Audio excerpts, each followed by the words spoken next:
Good evening. It is Monday night once more, and I am it's just super excited. Super excited to have you back here for another episode of Monday Night Movie Talk with yours truly, the MovieDude Eric, and I have a special guest with us right off the bat. We have a lot to talk about, especially on our topic tonight. I want to introduce Legends Podcast Host Jonolobster. Welcome to the show.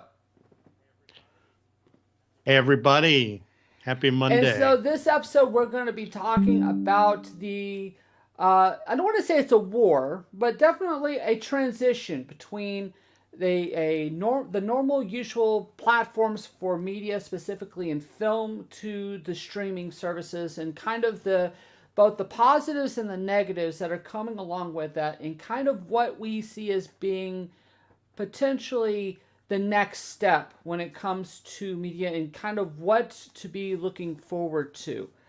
And I know that, Lasha, you have a lot to talk about on this subject. But at this point, I do want to go ahead and start us off with the weekly rundown. Now, as for myself, I haven't really watched anything over the last week just because work has kind of ramped up a little bit. And on top of that, we're at the last week of January. So needless to say, The King's Daughter just did not look enticing enough for me to warrant a viewing. So I'm just going to have to wait until this weekend to see the Academy Award potential Moonfall. So, definitely, that's right? going to have to wait until next week to talk about that one. But I do want to say that I actually have been doing a lot of reading. And there's actually one series that I've really gotten into with my daughter that I would absolutely love to see a film or a limited series television show on, which is Brandon Sanderson's Skyward saga. Think of it as Top Gun meets Wing Commander. I absolutely love this series. I think that there's a lot of potential here. I can't wait. Can't wait to get to the next book, which I think is going to be coming out next year. No spoilers. I love this series, and that's really all that I've gotten into over this last week. But what about you, Lobster? What have you seen that you want to shout out? Lots of good stuff. So I'm going to go back a little bit because it hasn't been just this past week, but I'll keep it till since New Year's. Fair enough. Okay, I think that's fair. So couple new shows we've checked out that we have really enjoyed. Peacemaker on HBO Max. I figure we're probably going to talk about the Suicide Squad because it does kind of fit in the parameters of our discussion, but as a follow-up and standalone series, James Gunn is just delivering week after week some of the most absurd stunts that you've seen in a while. And complete opposite end of the spectrum from that, the Great Canadian Baking Show. So we are all very familiar with Paul Hollywood and Mary Berry and Prue and the many co-hosts and bakers of the British baking show, or the Bake Off. But fun fact, there's a Canadian edition that has been on the air now for a couple years. The first two seasons were co-presented by Dan Levy from Schitt's Creek and Eugene Levy's son, of course, but great actor and writer in his own right. And it dials down the Britishness and dials up the politeness as only Canadians can. And you can find that on YouTube or other sources. Nowhere official yet, but it's one of those things that we've been dying to watch in my household. So we were glad to watch it in whatever form. And I'll be honest here. I have not yet seen Peacemaker. I definitely want to, especially after all the hype that has been laid at this particular show. Just kind of a little caveat here. Even though I have talked about TV on this on the show before, I don't really get to see a lot of it, just because it does require a little bit more of a time commitment than I really feel Yeah. comfortable with. Uh, but Peacemaker is definitely one that I'm going to have to see at some point. I am. It's been nice. I have to say there is something to be said for, and this is kind of another debate that goes along with the streaming versus screening model. I have really enjoyed the shows that have been doing weekly releases, right? Don't give me the season all at once. Make it a weekly thing. Give me one episode a week and I'll kind of enjoy it. I think Peacemaker gave us the first three. Wheel of Time gave us the first two or three, and I then went to a weekly model. Obviously, Disney has kind of settled into the rhythm of they're just going to give you an episode a week and make you deal with it. And I find that leaves time for rumination, contemplation, And expectation, Buzz. anticipation. And yeah, and it just builds that conversation around the show. I agree, and I do like having that kind of weekly thing, especially for the shows that I do watch. Like Wheel of Time, I was looking forward to that one, so I was clearly going to Right. watch it every Yeah. week, and I also did the Yeah. same for Foundation, for Apple, and And honestly, we've gotten to the point with our watching where we will kind of check down all our weekly watches, like shows we know we just have one episode of this, one episode of that, let's watch it. And then we'll go kind of back to whatever we were in the process of binge watching or kind of working our way through. So yeah, I think there's some good trade-offs there. well, at this particular point, just want to go ahead and I want to get us right into our conversation piece. And I do want to start off by kind of explaining to the audience kind of where I am right now when it comes to why I wanted to talk about this particular subject. Um, Primarily over the last year, or the last couple of years with the pandemic Yeah. specifically, a lot of entertainment had been, I don't want to say shut down, but it's definitely shifted to it's Yeah. more to the streaming side. Now, the streaming's been around for over a decade now. This is nothing new. Netflix Yeah. really Yeah. took it and moved it forward when they went when they were going into the streaming services, and obviously they've encouraged and invited competition from other streaming services to the point where um, at this point, like right now, I think I have 6 or 7 different streaming services that I'm running. So it's amazing how they did that because we took cable, which is, you had all these Mm-hmm. channels and things, and you paid whatever your monthly bill, and then you're like, oh, I'm going to cut the cord and save so much money, and now they've got us with Yeah, streaming. pretty much. And so, for me specifically, I did notice that, especially over the last year of the pandemic, when Warner Brothers went with the day and date streaming, which Yeah, I was going to say, like, there's sort of this. I mean, obviously, streaming movies, was a big part of it. So when we started, Netflix streaming, it was so you didn't have to wait for the DVDs to yeah, come in the mail, right? Like, let's be honest, you and I are both old enough that we remember that. I was bankrupting Netflix And for with the I had the three disc at a time, and I yep, was. and you were sending them at Mhm. what? Yeah, yeah, yeah. So, and then we kind of got to the point where made for streaming movies were the new direct to video movies, right? Like there were films that came out in, say, the mid 2010s that were of a quality not theatrical, right? They were definitely budgeted towards the direct to movie, Well, the it's direct to home interesting that you. crowd. And Netflix tried to push the envelope on that. What was their first sort of blockbuster, Mhm. Bright, maybe? That they were like, we're going to throw big budget money at this and see what happens. And they kind of kept that process going.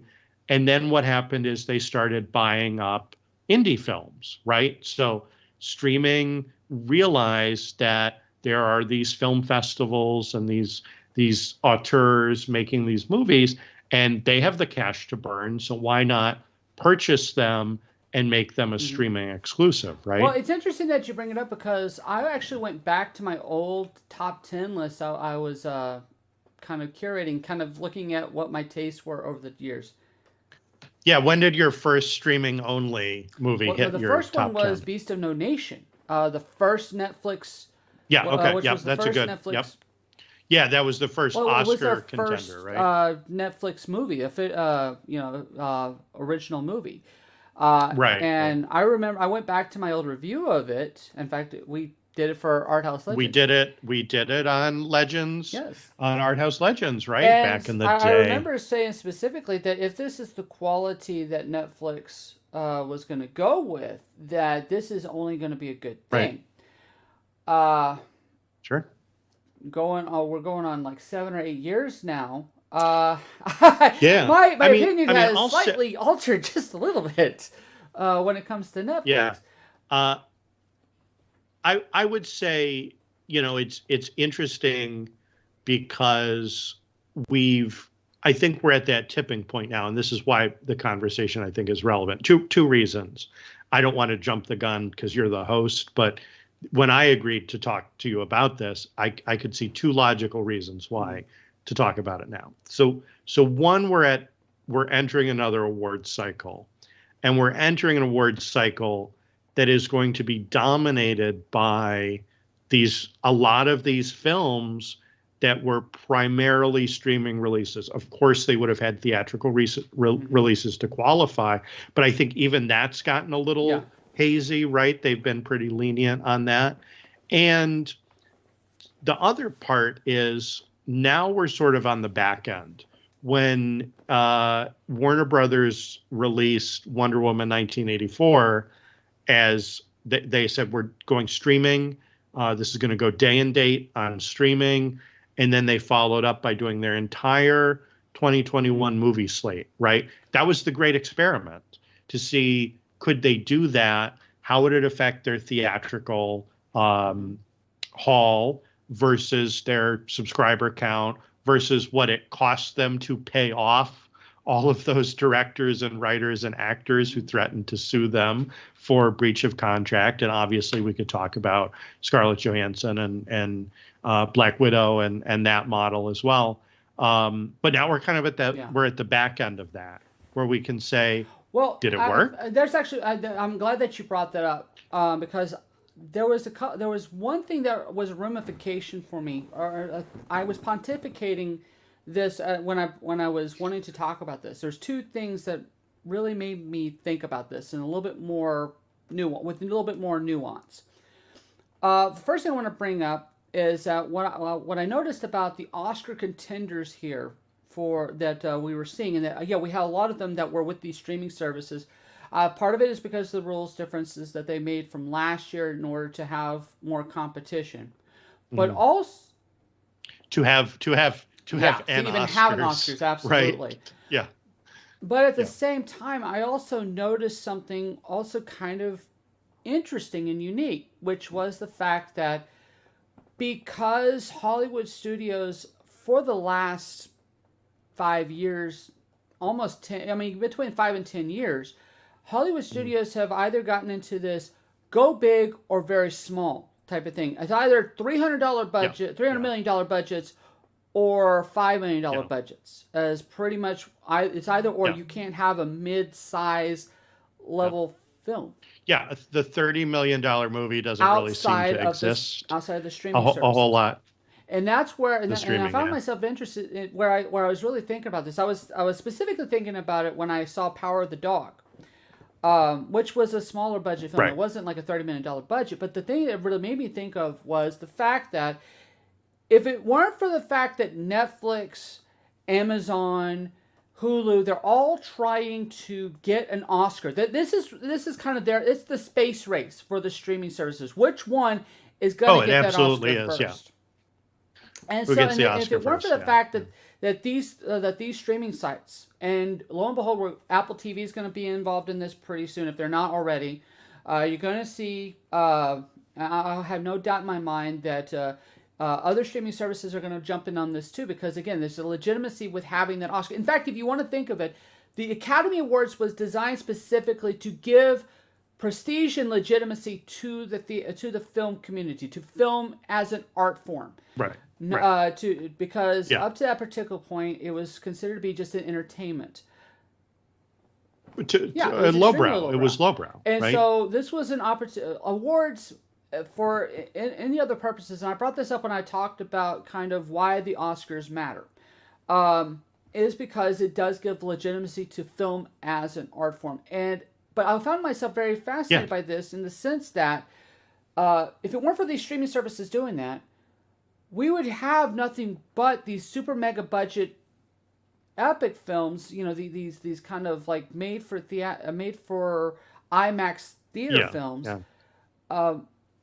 Right. So on the list of Warner releases, sure, you would have gotten your Dune, your Godzilla versus Kong, your Mortal Kombat. Would you have gotten King Richard? Would you have gotten Judas and the Black Messiah? Would you have gotten Those Who Wish Me Dead? Yeah. From that, do you know what I mean? Like those movies, I don't know would have. That's true. That's true. But it also made me think about something else, and it reminded me of 2001. And here's the reason why I'm bringing up 2001 specifically. Mm-hmm. You see, during the 2001 race for the Oscar, I was very upset because there were. You wanted Gosford Park to win, as I did. I didn't get to see Gosford Park in a theater because. Right. Well, that's because the theaters around me didn't have it. It was extremely. Didn't have it.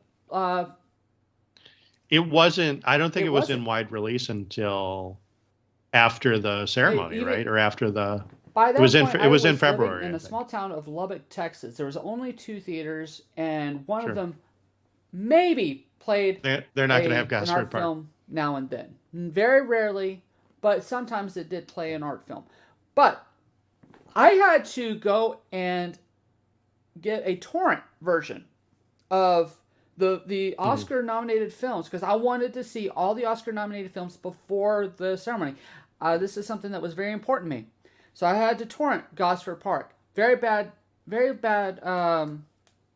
quality, but I torrented Gosford Park. I torrented Mulholland Drive. I torrented In the Bedroom. Those were the only ways I was going to be able to see those films. And Moulin Rouge, I would assume, Moulin Rouge right? in the theater. I saw it twice. First off, that was a big budget. That was a big budget made in the films, and as soon as it came out on DVD, I bought it that day, and I put it on repeat for like 3 months straight. It's one of my all-time favorite musicals, and there you go. Like me and my girlfriend, we had our Alma Draft House did a sing-along, and we were singing along with the movie. There you go.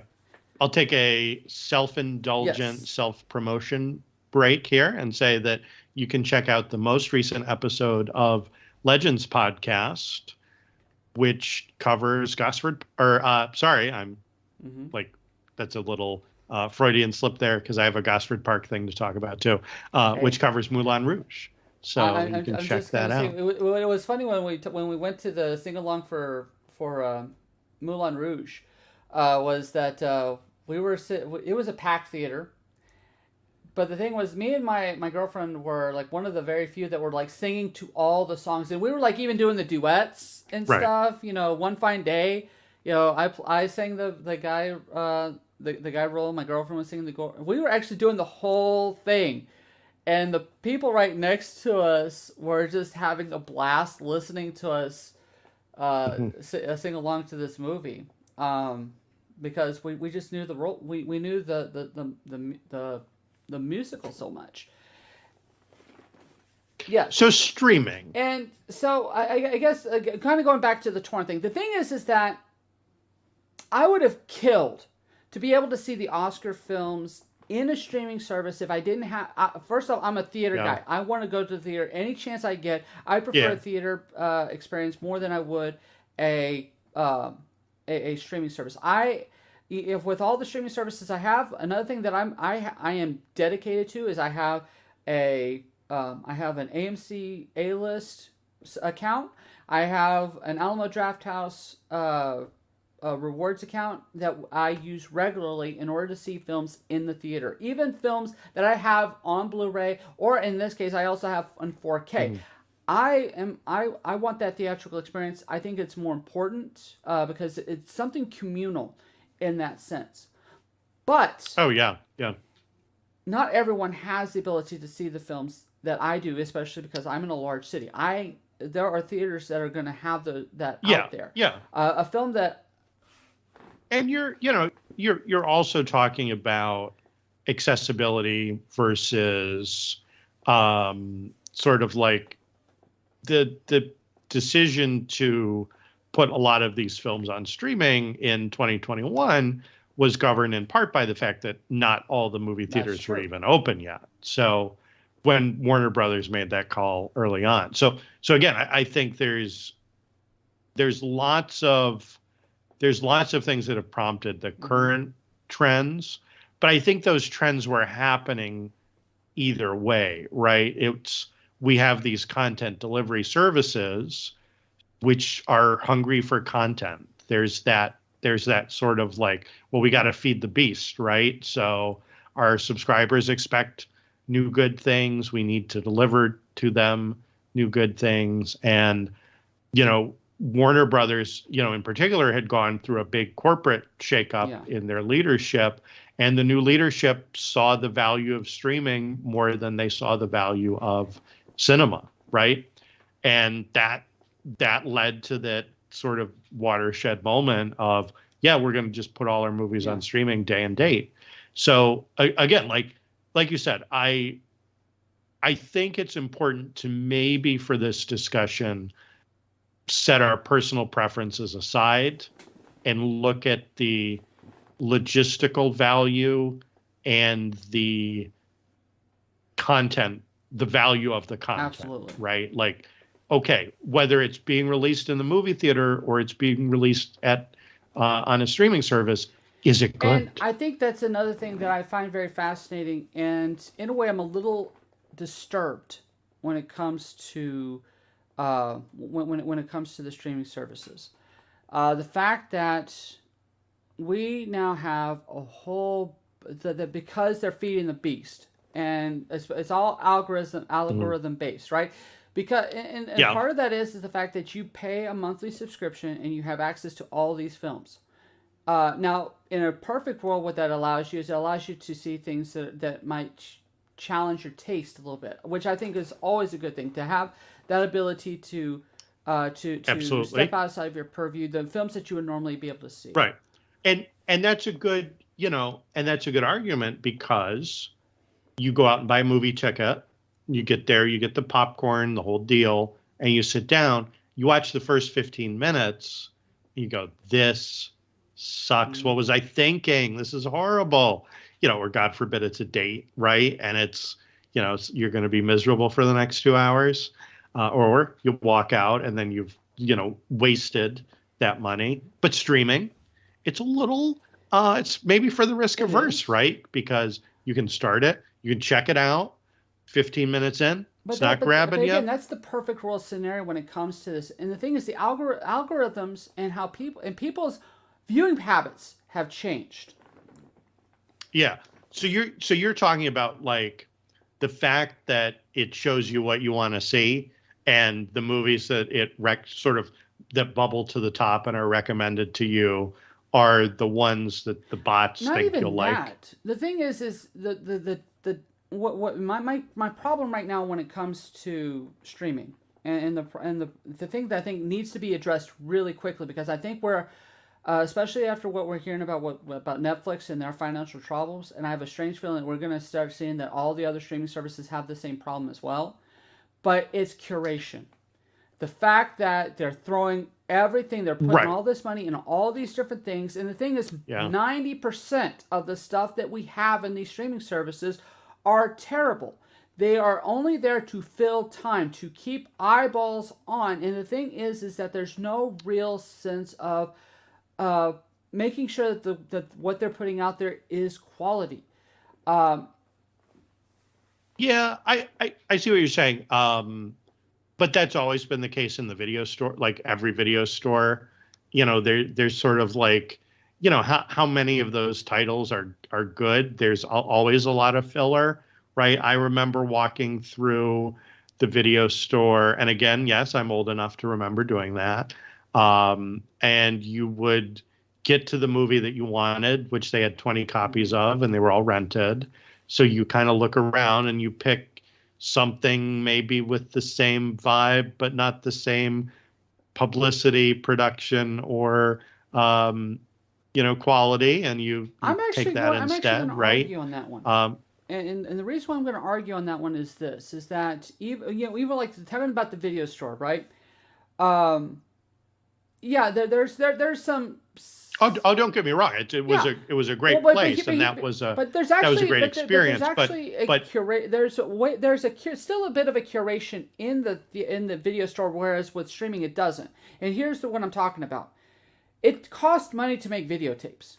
It costs so there's a money investment, and the thing is that a video store will only buy so many copies of something, unless of course they know that if they think there's going to be more people getting it, right? So there is even on like your full moons, your the really schlocky sci-fi action horror movies, the stuff that was like B level, even they had to have at least a little bit of quality for the sense that they needed to be able to get the video rental stores to actually buy their product. Whereas with streaming services. Yeah, a lot of those, and a lot of those ended up in package deals too, right? Like, so the video store wants RoboCop, so they have to get, the other movies that kind of go along with that from the distributor or whatever. But I think the thing that bothers me more, because bad movies I'll just skip, right? Like if I'm streaming through, if I'm clicking through my Netflix queue or whatever to see what's next, I can skip the bad stuff.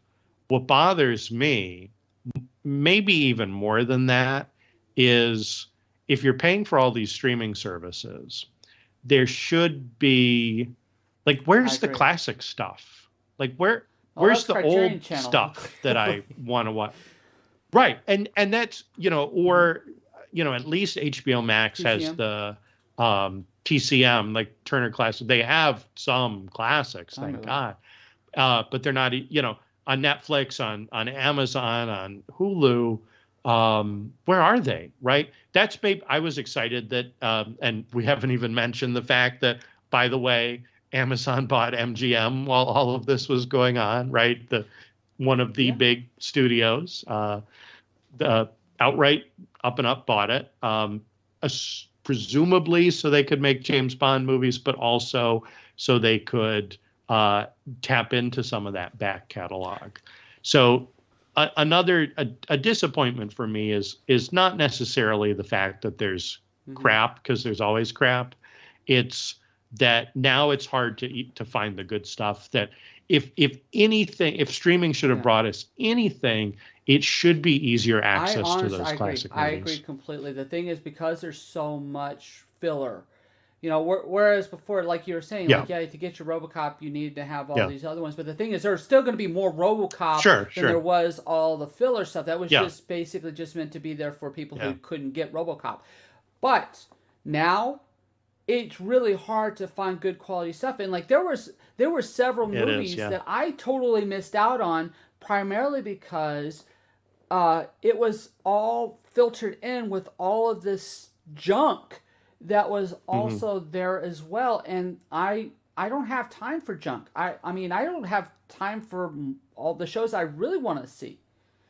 All the shows you actually want to watch, right? To throw this garbage at me, and even with an interesting premise, like I have a hard time being able to get into it, and so I get fatigued. Like just going through Netflix's catalog, it causes fatigue, and I it's funny because I'm to the point now where I don't really update my watch list on any of the apps.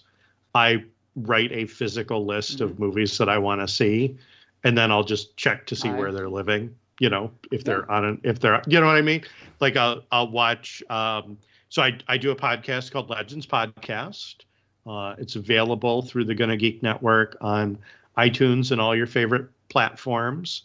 And every week we discuss new trailers for upcoming films we're excited for. And typically what I'll do is, hey, this looks good. I'm going to scribble that down somewhere and then wait for it to pop out. Now, sometimes it'll be a theatrical release and I'll go see it. But most times it's going to be one of these streaming services. It's interesting. Perhaps my two favorite films from last year were streaming only releases that were they were independent films that just went that route, right? They got bought by Hulu, bought Palm Springs and released it. Fantastic movie. And Amazon bought one, and I can't remember if we've discussed this one, but The Vast of Night was an Amazon release. Super low budget. Did you see it, right? Did we talk about this? I saw it. I am apparently one of the very few that was really not impressed by The Vast of Night. It just didn't impress me. I liked what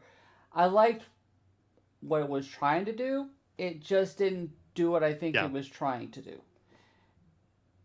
Yeah. But again, that was a movie that I absolutely loved watching. And it's funny because I think that of all of them would have been an amazing in-theater experience, right?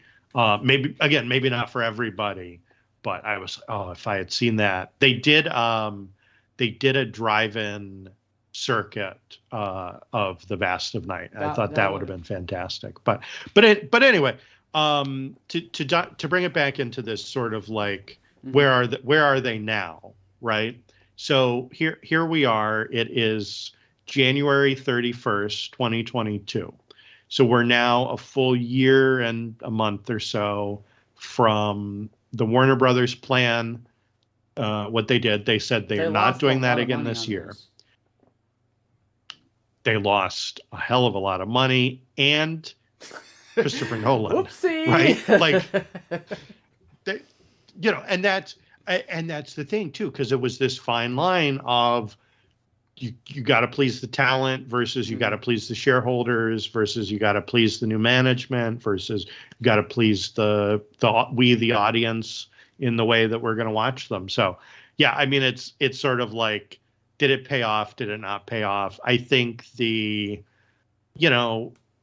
movie that maybe should have gotten more theatrical views, something like Dune, right? Which did okay. But, that's one that's like desperately needed to be seen on the big screen. Now, I'm going to posit to you a film. It's one of the Warner Brothers releases, Tom and Jerry. Honestly, whenever it got what it deserved. There's one thing I want to talk about in regards to the HBO Max thing, the day and date of Warner Brothers. If we're being absolutely honest here, and I'm talking about with all the different films that they put out on that day and that Warner Brothers brought out for their 2022 slate. The 2021 slate. My apologies, because God knows Batman staying in theaters. But for the 2021 slate, out of all the movies they released, only 4 of them I think were need to be seen in theaters. Only 4. The rest, we're talking about the quality. And we're not even adding the Conjuring movie, which, in my opinion, Conjuring movies need to be theatrical. That's kind of their thing. But even the Conjuring movie did not deserve a theatrical run. It was subpar on that level. Yeah. So of that list, you would say Dune, Kong versus Godzilla would have been another one. In the Heights, just because movie musicals, and this one deserved to be a theatrical release, and Suicide Squad. Okay. And go ahead. Yeah, I mean, it's funny. Like there were some of these that I was really excited for, and just like when it came out, I just was like, I don't really want to watch it right now. Um, I think the one that I really enjoyed, or there were a couple I really enjoyed. So Those Who Wish Me Dead. If you've been following my podcast exploits of late, you know that I've become a big Taylor Sheridan fan. You know that that one I I was was like the excited for. biggest Sicario fan of all time. I fanboyed on Oh that yeah, one. yeah, yeah. And I've been a Taylor Sheridan fan easily since then. So yeah, I know what you're talking about. Yeah. So that one for sure. And then I watched The Suicide Squad. I watched Godzilla Kong. I watched Mortal Kombat.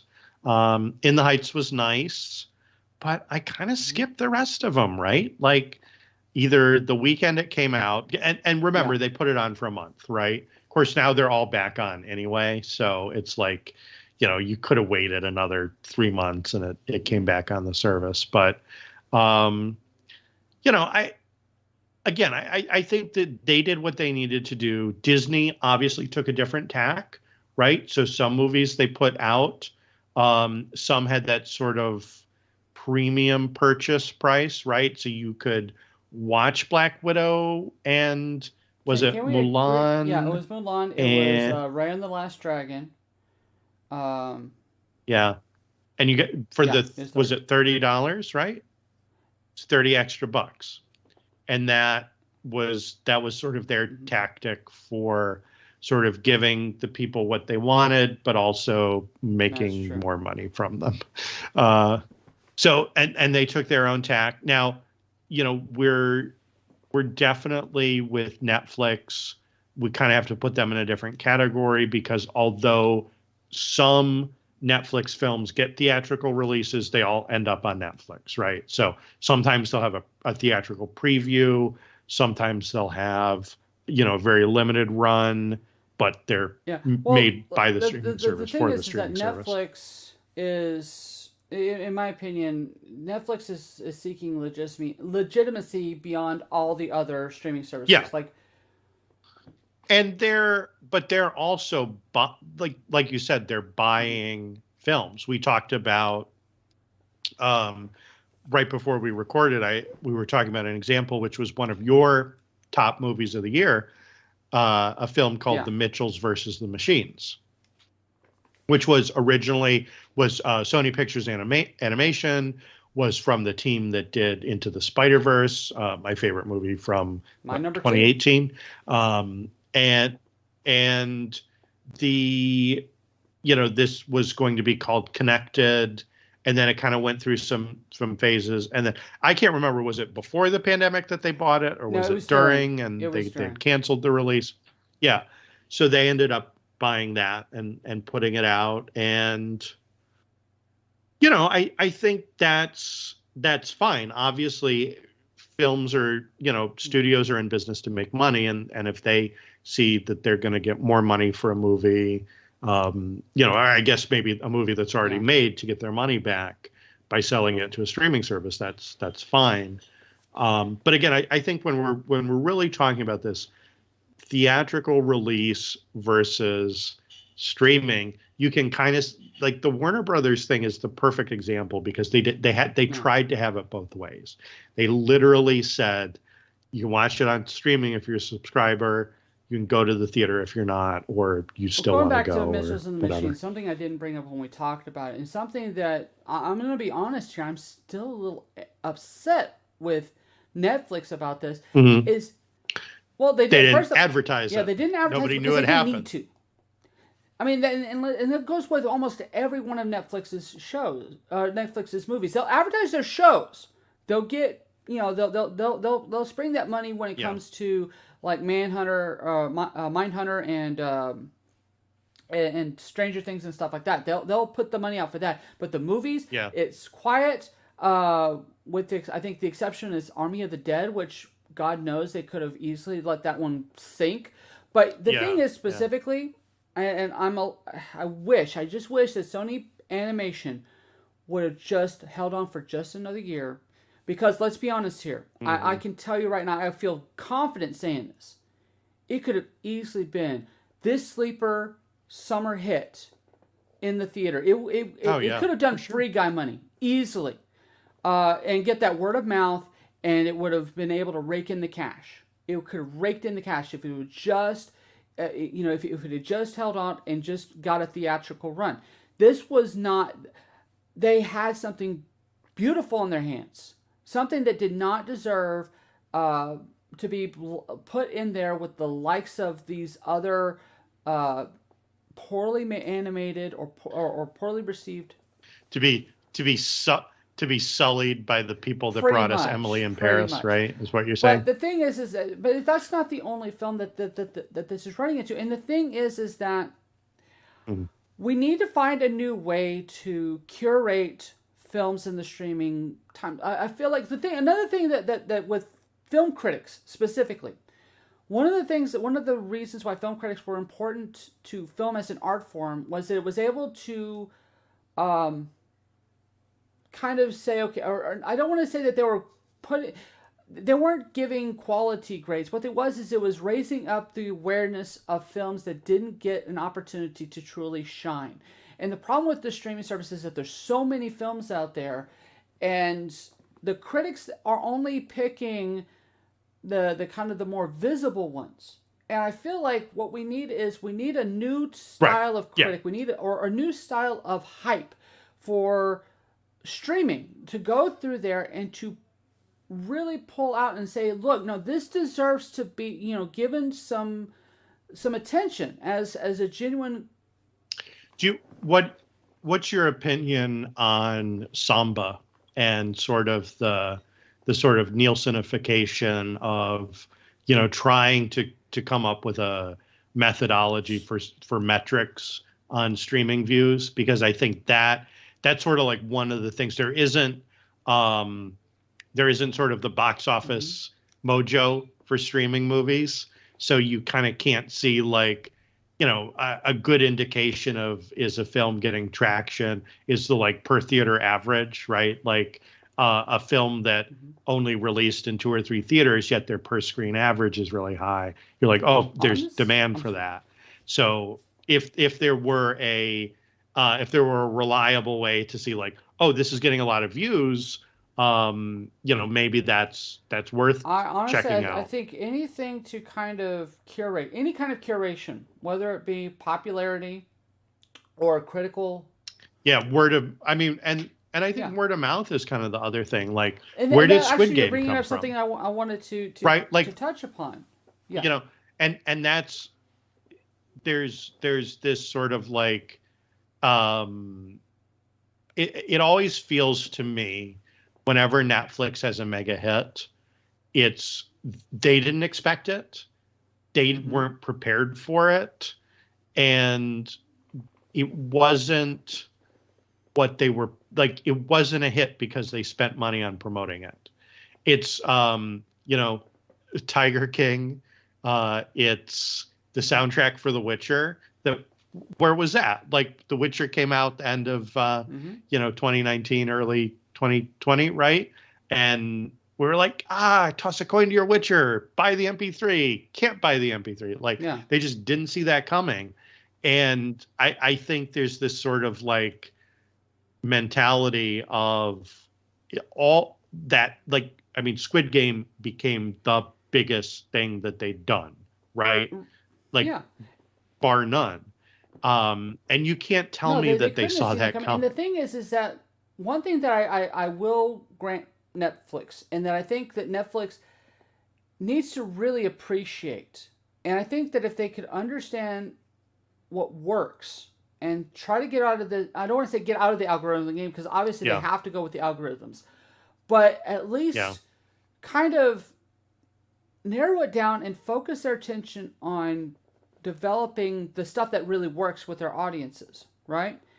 And what I think that they have over Disney, and I think that Netflix has actually got has better idea of what they're doing streaming wise than Disney or all the other streaming services, in the sense that they are international and they can pull They can Yeah, they're pull global, right? from Yeah, South yeah, Korea. They can pull from Latin America. They can pull yeah, from South Africa. yeah. Because I mean, we're talking about Squid Game, but another show that is a sleeper hit and one that has garnered a huge Nar- following in the United States, huh?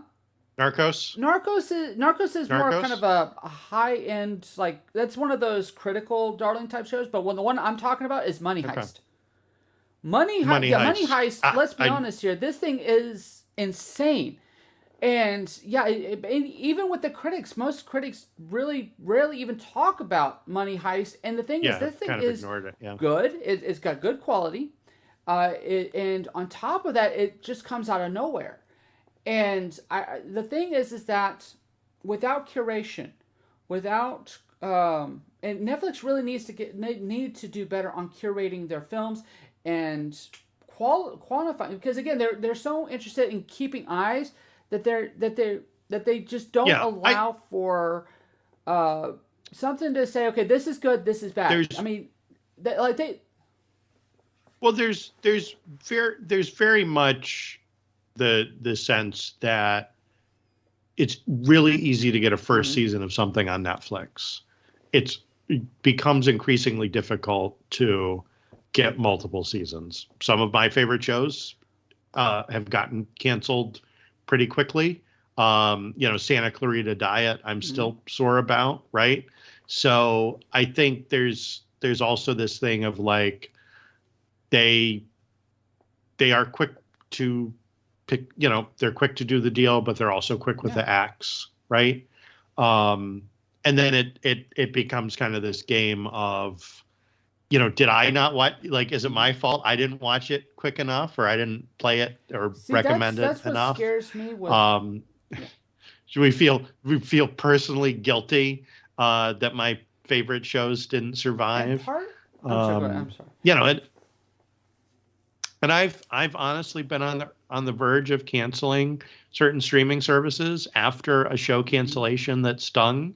I've said, you know what, I'm done with this service, maybe. But then I never do it because then there's always something new coming. I mean, television's the same way. I don't think, we're definitely talking more the TV model here. Um, but to kind of get to the wrap up point, what do you want to see besides curation? What should 2022 tell us or look like in sort of the new model? Obviously, we're getting back to theaters opening up a bit more, despite the many variants and letters of Hmm. the Greek alphabet we're working our way through. But for streaming releases and theatrical releases, what's the right balance that you want to see? Honestly, right now, when it comes to, um, we just have to accept the fact that theatrical experiences are going to be a lot different than they were before. And even as a hardcore film fanatic who would love to see nothing more than to see a lot more mid-level, Spielberg and Soderbergh films hitting theaters, it's most likely not going to happen unless it's backed by Netflix looking for an Oscar Yeah, yeah. contention. We won't get the Tick Tick Boom would not have gotten a theatrical run if it weren't for the fact that Netflix wanted to see Tick Tick Boom go for an Oscar and they knew it had to run Hmm. in theaters for Oscar consideration. Let's be honest about that. And it really pisses me off that that's the case. But um, so we're going to see a lot more Marvel films. We're going to see a lot more superhero films. As much as I enjoy a superhero film, I I want to see more than that. I want to have theatrical experiences. One thing I'm really appreciative about when it comes to art to Alamo Drafthouse is that uh, they will allow for different types of film to be out there, and that they will go so far as to find obscure films uh, to put out into theaters. I saw my first one I not Wakanda Wood. I forgot the title, but it's these films from Nigeria. Yeah, These yeah. kind of, I don't know if you've ever seen these, but these things are. wild. Like there is nothing like them in theaters. For people that don't have access to art house cinema though, or art house theaters, right? It is. Streaming's your best bet, right? I mean, if that's how your eyeballs are going to get Going to back it. to 2001 me again, yeah, I had to torrent the Oscar contenders. I do have to acknowledge that yes, streaming does have a part to play, and in a way, I am kind of glad about the reducing of the 40. I think it was 30-day window. I think is what it is now. It used to be like 45.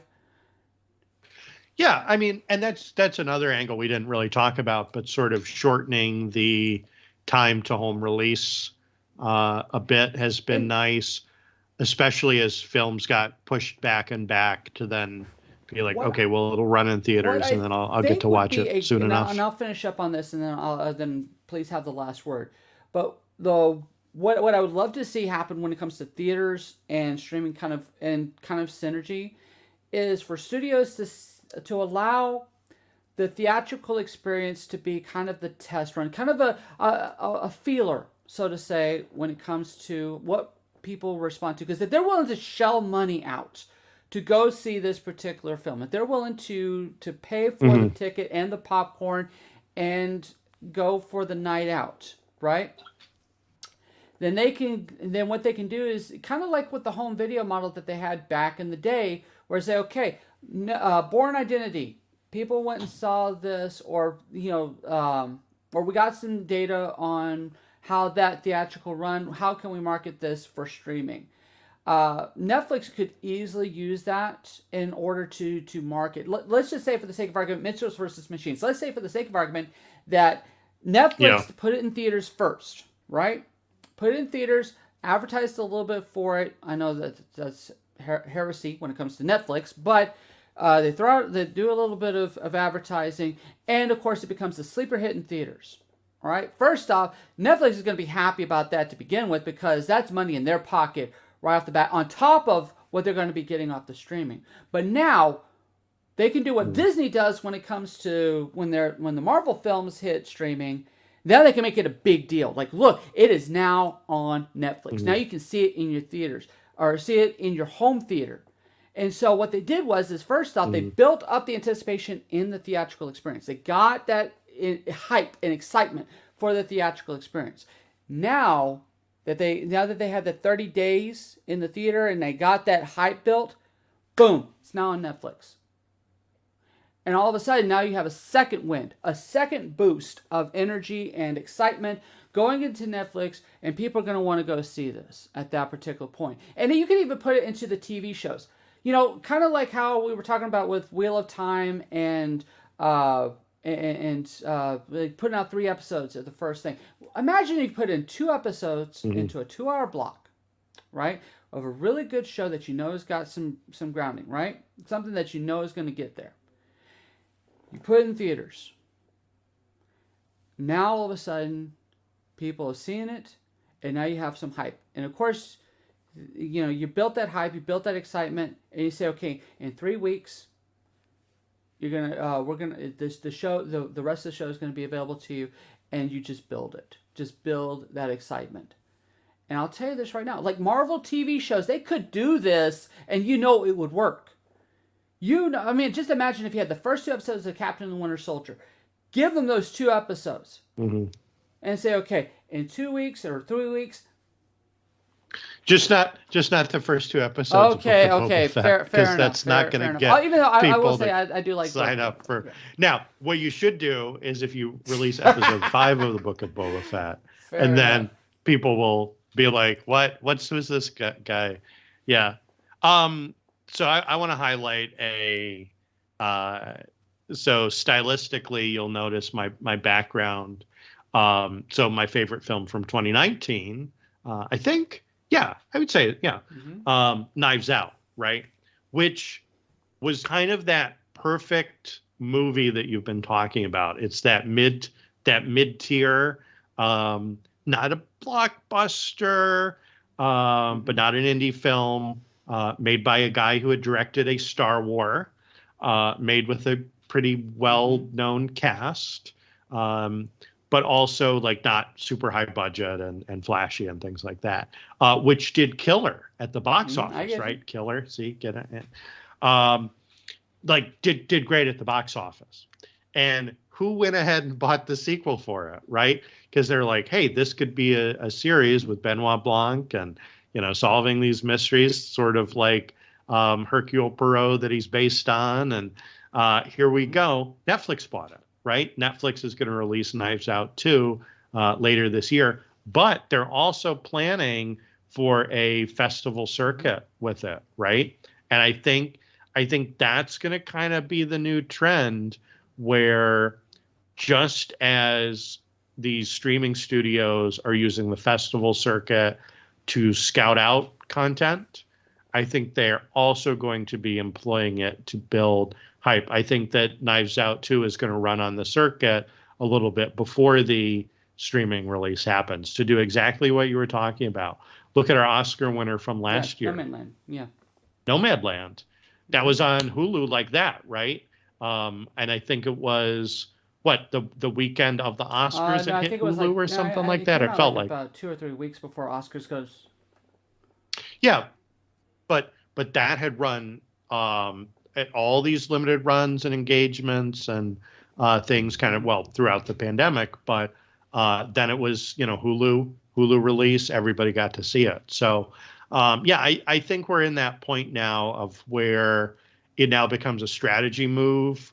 I think honestly, Warner Brothers, it was desperation and also sort of not miscommunication, but they had a change in leadership that was trying an experiment, right? They really were saying, well, let's try this and see what happens, and maybe we won't do it again. But definitely, I think we're at a point now where streaming as an outlet for cinema is going to stick around.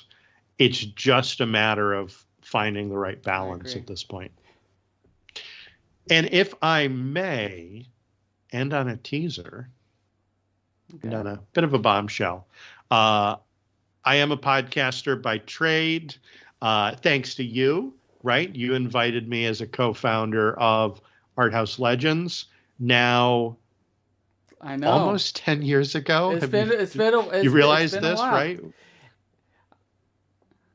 It's been nearly a decade, but I'm now on Legends Podcast, but I'm planning a sort of boutique podcast, limited run, that will be a scene-by-scene investigation of the 2001 most torrented film, Gosford Park. Oh God, So you'll have that. You'll have that to look forward to. This is pieces are still being put together, but I'm planning to release it this spring to coincide with the theatrical run of Gosford Park. Gosford Park Cast coming to your ears soon. Well, is there anything else, or is there any other places where people can find you on the internet? I know we got your Twitter feed behind us. Yeah, so you can hit me up on Twitter at Jonolobster. You can definitely check out Legends Podcast.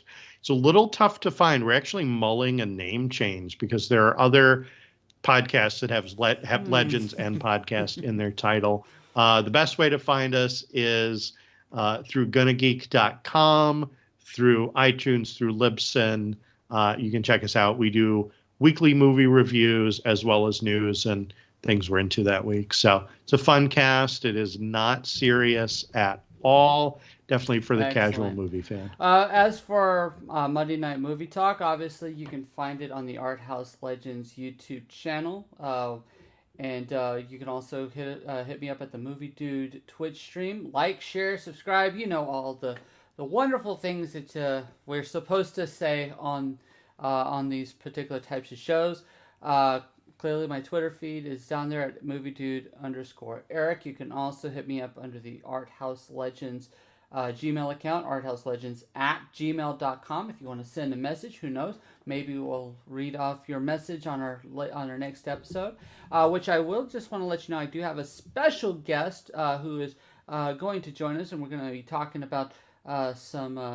We're gonna talk about some interesting bad movies, and we're going to. It'll be kind of an interview thing as well. Hopefully, you'll join me for that episode next Monday during Monday Night Movie Talks, 8 Eastern, 7 Central. And hopefully you enjoyed the show. Hopefully you'll check out Legends Podcast and give Jonolobster a few more listens. And obviously, please come back next week as we do another Monday Night Movie Talk. This is the MovieDude Eric. This is John.